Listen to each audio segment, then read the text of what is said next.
ব্যারাকপুর বারাসাত রোডের নীলগঞ্জে অবস্থিত central research institute for jute and allied fibres ঘুরে দেখলেন কেন্দ্রীয় বস্ত্রমন্ত্রী গিরিরাজ সিং। এদিনের সফরে রাজ্যের জুট সংক্রান্ত বিষয়ে বিভিন্ন জায়গা ঘুরে দেখলেন কেন্দ্রীয় মন্ত্রী। স্বনির্ভর গোষ্ঠীদের তৈরি পাটজাত সামগ্রীও তিনি পর্যবেক্ষণ করলেন। ব্যারাকপুর শিল্পাঞ্চল জুড়ে বন্ধ হয়ে যাওয়া জুট কারখানা নিয়ে তিনি যথেষ্টই চিন্তিত। সংবাদ মাধ্যমের মুখোমুখি হয়ে এমনটাই জানান কেন্দ্রের মন্ত্রী। জুট এবং পাট চাষী শ্রমিকদের উন্নয়নের দিকেও তিনি খেয়াল রাখবেন বলে জানালেন। इतना बड़ा इंफ्रास्ट्रक्चर भारत सरकार ने खड़ा कर रखा है।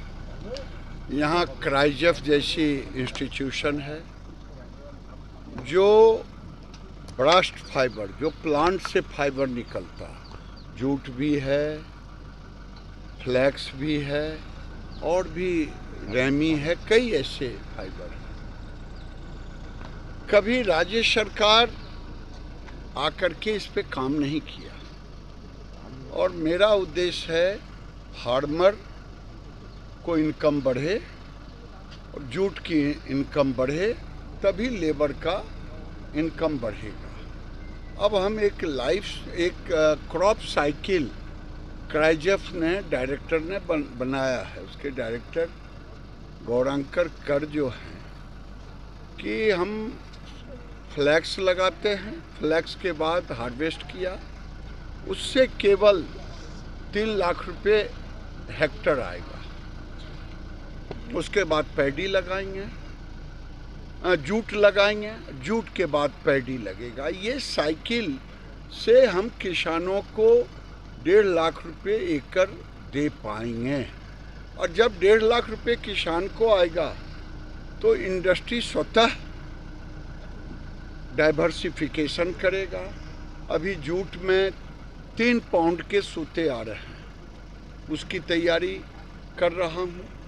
तो मेरा लक्ष्य है कि भारत सरकार का टेक्सटाइल मिनिस्टर के कारण मुझे जूट मिल को भी देखना है, जूट के लेबर को भी देखना है, फार्मर को भी। ममता बनर्जी झूठ का ठेका ली है, झूठ बोलने का। मालूम है जूट की प्राइस अभी नरेंद्र मोदी की सरकार ने बढ़ाया है। अब 14,000 करोड़ का जूट बैग खरीदा जाएगा लगभग।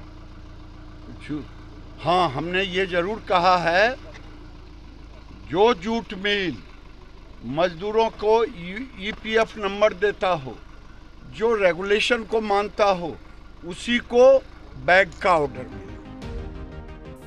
পাশাপাশি ব্যারাকপুরের প্রাক্তন সাংসদ তথা বিজেপি নেতা অর্জুন সিং জানান, আমরা স্পষ্ট ওনাকে বলেছি পশ্চিম বাংলা আস্তে আস্তে গুজিয়ে তুলছেন মমতা ব্যানার্জি যারা ফলোয়াররা আছে, যেখানে পিএফ ইএসআই গ্র্যাচুইটি কিছু দেওয়া হচ্ছে না, অথচ তারা এই অর্ডারগুলো পেয়ে যাচ্ছে। আর আমাদের এই এলাকার মধ্যে 22টা ইন্ডাস্ট্রি, যার মধ্যে 5খানা বন্ধই হয়ে গেছে, 17টা ইন্ডাস্ট্রির মধ্যে আজকে তারা এক একটা ওয়ার্কার 850 টাকা বেজে পাচ্ছে।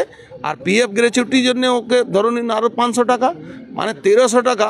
আর মাল তৈরি হচ্ছে একই কস্টিংয়ের মধ্যে, লেবার কস্ট কমে যাবে। তাহলে আলটিমেটলি কী হবে, এই মিলগুলো 2 শিফট জায়গা 1 শিফট হয়ে যাবে। আস্তে আস্তে যে অরিজিনাল ইন্ডাস্ট্রিগুলো আছে সবটাই বন্ধ হয়ে যাবে। উনি বলেছেন কি এটা ইউনিফর্ম একটা করা উচিত, যে সবারকে পিএফ ইএসআই গ্র্যাচুইটি যারা দেবে না তাদের কোনো গভর্নমেন্টের অর্ডার দেওয়া উচিত। ব্যারাকপুর থেকে ভিডিও জার্নালিস্ট তপন রায়ের প্রতিবেদন আজকের সংবাদ। বিশ্বমানের ঐতিহ্যবাহী অলংকারের সেরা ঠিকানা এ পাল জুয়েলার্স। ন্যায্য মূল্যের 100% খাঁটি হলমার্কযুক্ত সোনা, রূপো এবং হীরের গহনা মানেই এ পাল জুয়েলার্স। আমাদের প্রতি গহনাতেই পাবেন আধুনিক ঐতিহ্যের পরশ। আমাদের এখানে হলমার্কযুক্ত সোনা এবং হীরের গহনার মজুরিতে পাবেন আকর্ষণীয় ছাড়। তাহলে আর দেরি না করে আজই আসুন আমাদের শোরুমে। আমাদের ঠিকানা এ পাল জুয়েলার্স, 11 সঞ্জীব চ্যাটার্জি রোড, নৈহাটি, উত্তর 24 পরগনা।